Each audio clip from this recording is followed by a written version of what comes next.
What's up, YouTube? Southern Comic Geek coming to you with a mail call and new comic book day video. If you want to see what I picked up today, stay tuned for the video.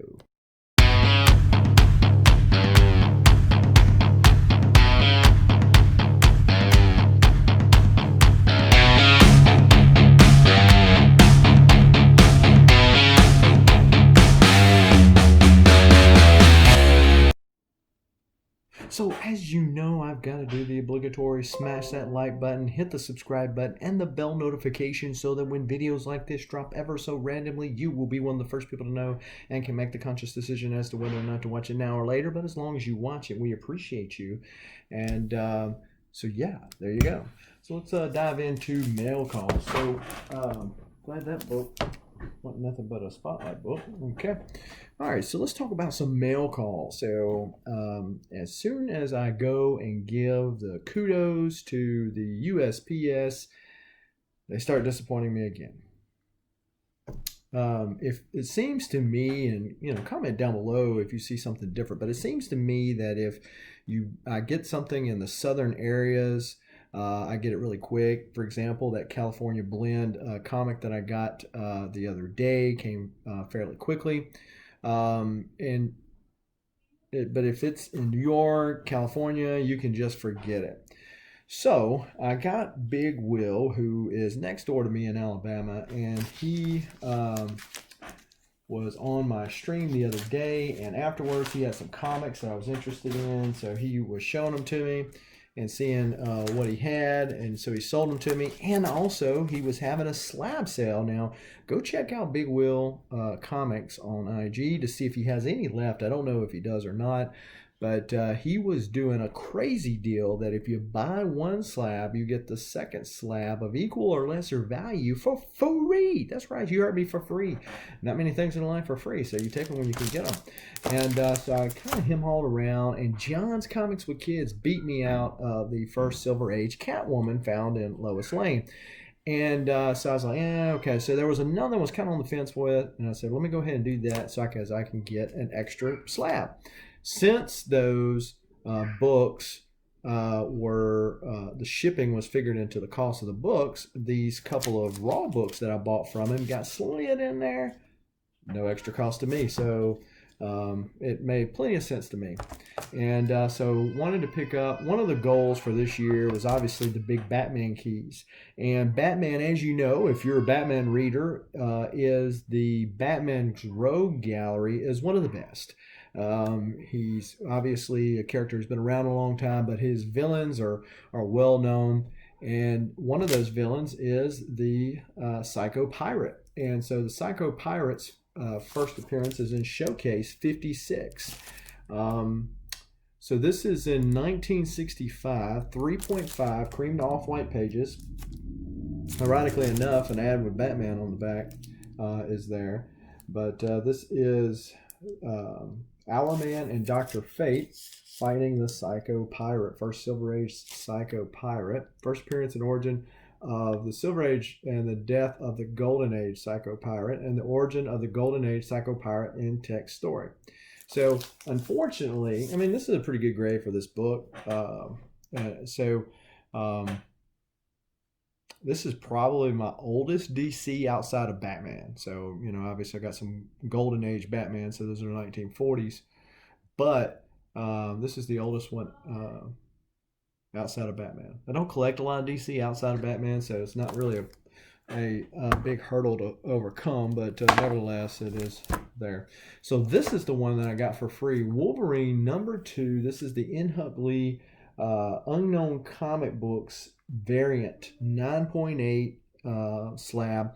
Now I have a copy of this raw, so I'm probably just going to do this as some giveaway on an auction, or maybe for my 1,000 subscriber march, something like that, because I already have a copy of this raw and I'm okay with the raw copy. The raw copy might very well be a 9.8 because it's pretty clean, and then do something else with this, but I got it for free, so can't beat it.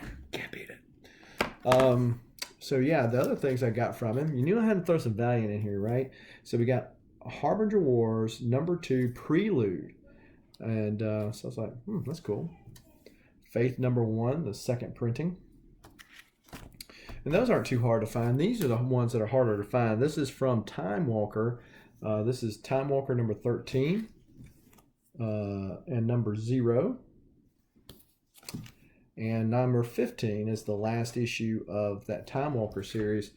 And there's, I think, 2 more that I need to complete that set. So pretty cool. You know, that's one of those Valiant series you just don't see all the time. You see Bloodshot, Eternal Warrior, that type of thing. But by the time Time Walker came around, Valiant was kind of already on the way down, and then Acclaim picked them up and rebooted that. And so that was one of those series that fell by the wayside. 2016 preview. So thought that was pretty cool. And so I got some more goodies in the mail. So this was an auction. This is the gold version of Exo Manowar. Now this one's kind of eluded me several times. A couple of times I couldn't agree with on the price. The last time that I tried to buy it, I bought it, but what was it? Was the slab damaged? Yeah, that's what it was. So the guy went to ship it and he dropped the slab. And he said, hey, I'll sell it to you a little bit cheaper, but this is the cheapest I can go on it. If you want to cancel the auction, that's fine. So that's what I did. I just canceled it and elected to go with that.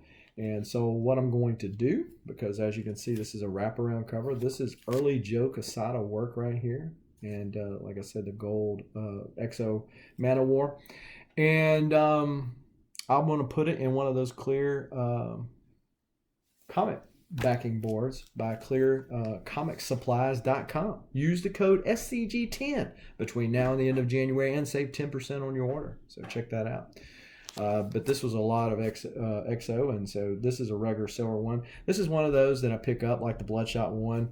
I pick up if I can find them on the cheap, and this was in that auction. So now this would be a really cool one if I hadn't got it in a Comic Tom mystery box.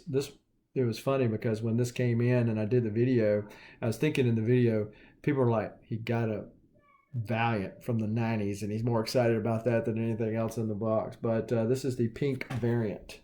I just got Bart Sears, who did this cover and the art inside, to do a sketch cover for me. And so it'll be here soon enough. Not soon enough, but now these were ones I already have, so I'm going to end up putting them somewhere because I don't really need 2 of them.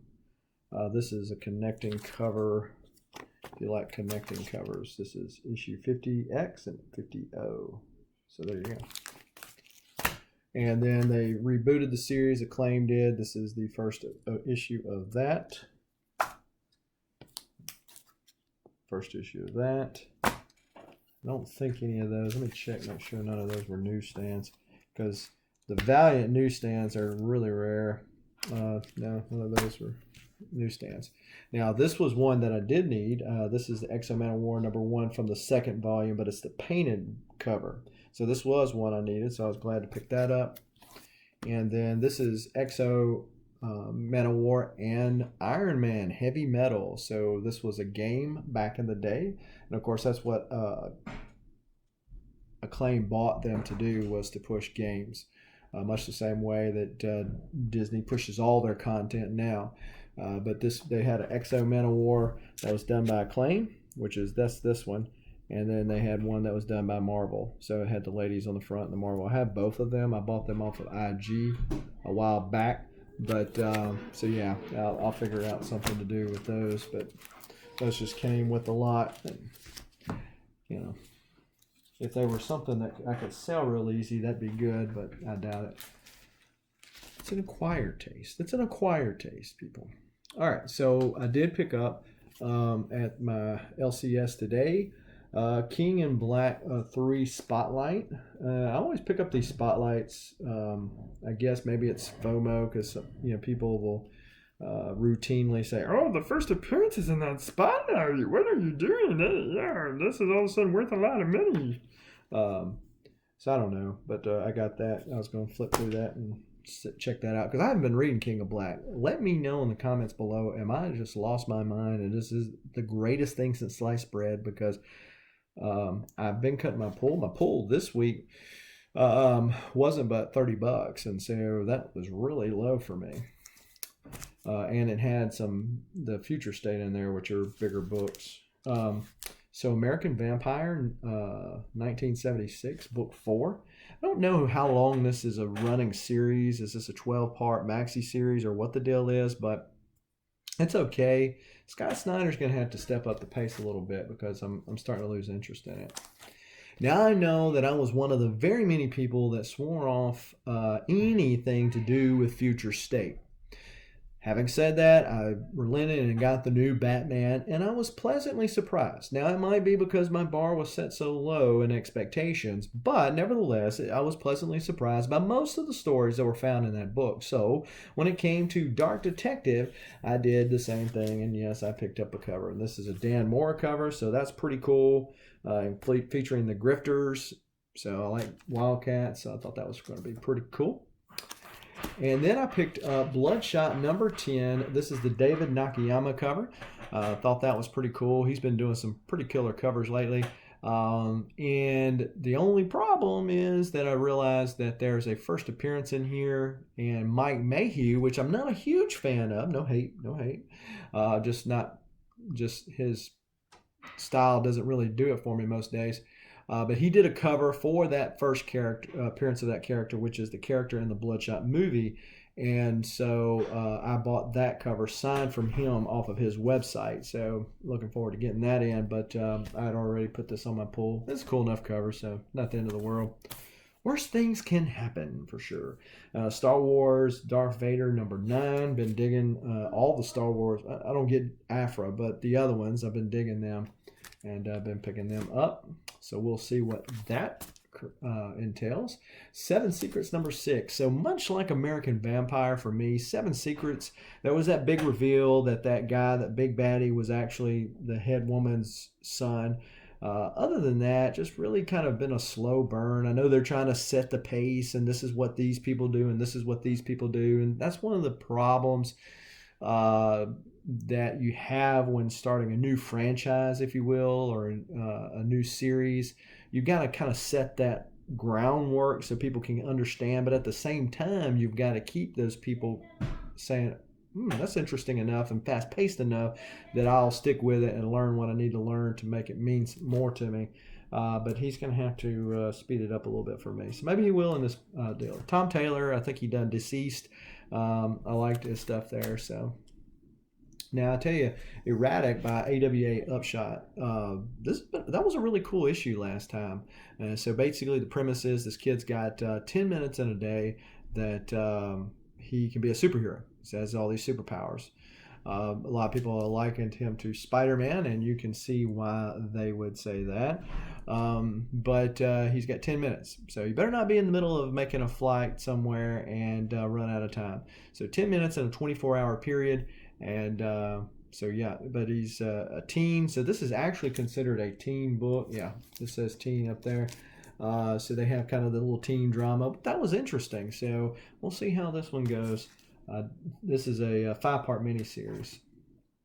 Devil's Red Bride. So this is the only thing that I'm getting from Vault Comics. This is issue number 4.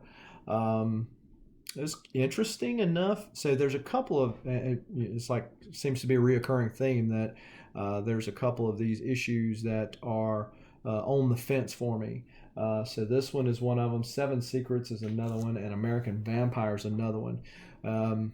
This one was originally recommended by Bueller, and then I was picking it up, and I'm a sucker for, the feudal Japanese samurai type stuff, and so that's why I kept picking it up. Scott Snyder, he's one of those guys that when I see his writing on stuff, I pretty much give it a benefit of a doubt until he proves me otherwise. There's a couple of artists, a couple of writers like that I give them that benefit of a doubt. And one of those is Chris Claremont. So Chris Claremont Anniversary Special. This was the best cover that they had. And they had some, I've seen some other ones around, but I didn't see any. There's only one other one, and I don't like it at my LCS. So this is a jam-packed, full of creative talent, which they say on the front. Claremont, Bill Sienkiewicz, Brett Booth, Um, I don't recognize all the other names as readily as the ones I just called off. And then I'm certainly seeing Sienkiewicz's art in here. So yeah, this is interesting. So this looks like the first battle between Rogue and Captain Marvel from back in the day, or a redoing of it. Interesting. But yeah, Claremont's one of those guys. He's wrote enough good stuff that I'm going to kind of give him the benefit of a doubt when I see something on there, because I've been scaling back on my X-Men stuff. It's just I don't currently like where the majority of the X titles are going. Having said that, tomorrow all that might change. All that might change, right? So Hellions is the main title that I like. X-Men has been solid, but it's kind of X-Force has been pretty solid, but I understand that Benjamin Percy is not going to be writing that pretty soon. I've been liking Wolverine, if you consider that part of the X family. And Marauders is hit and miss for me. Every time you turn around, they pull me back in like a sorry issue. One more sorry issue and I'm done, and it's a cool issue. So I did not get the last two issues, but I got this one. Storm, Callisto going at it. This is an age-old rivalry. Storm, showing off here. Thought it would be cool, so decided to go ahead and pick it up, give it a benefit of a doubt. But when it comes to X titles, let me know. Am I missing it? New Mutants, Hickman, and I forget the other person's name, were trading writing times. One would do one issue and one would do the other, and so on and so forth. And when Hickman was doing it, it was good. And when he wasn't, it was bad. So I dropped New Mutants. I have not been a fan of Excalibur. They only pull me in with those Rogue covers. And so is that all of the titles? Yeah, I believe so. Well, Cable, I'm not a big fan of Young Cable, but I'm still picking it up. And Phil Noto's art's just really not doing it for me on that title. But that's just my personal opinion. Let me know in the comments down below what you think of those pickups. Are you picking up something different for New Comic Book Day? What title should I be picking up? I know somebody the other day was telling me that I need to be picking up another title for Vault Comics. A lot of these indie stuff, unless I see somebody on YouTube or read something about it, it goes largely unnoticed. And so because my LCS doesn't pick that type of stuff up generally. So let me know if there's something that you saw that I'm not picking up that's kind of like, you see my style, my palette as it were. If there's something that I should be picking up, let me know in the comments down below. I appreciate it. And then I also got this in the mail. Went online after my 750 giveaway, which I gave away a 0.5. It was a cover list with a reproduction cover slabbed of X-Men 4. And so I've got to have another X-Men 4 to take its place. I have the facsimile, but to me that's not the same thing. So to be able to continue to say I have all of the Uncanny X-Men, then I have to have that one issue. Knowing that Friday, January the 15th, is when the WandaVision thing, and watch X-Men 4 going to go up. Yes, it's going to go up at that time. And so I go, man, I got to get on this. I got to get me an X-Men 4. But they were already getting so astronomical. Well, I found one that was raw. According to the grading, it's a 1.0, which is better than what I had before. It's better than what I had before. So, that's an improvement.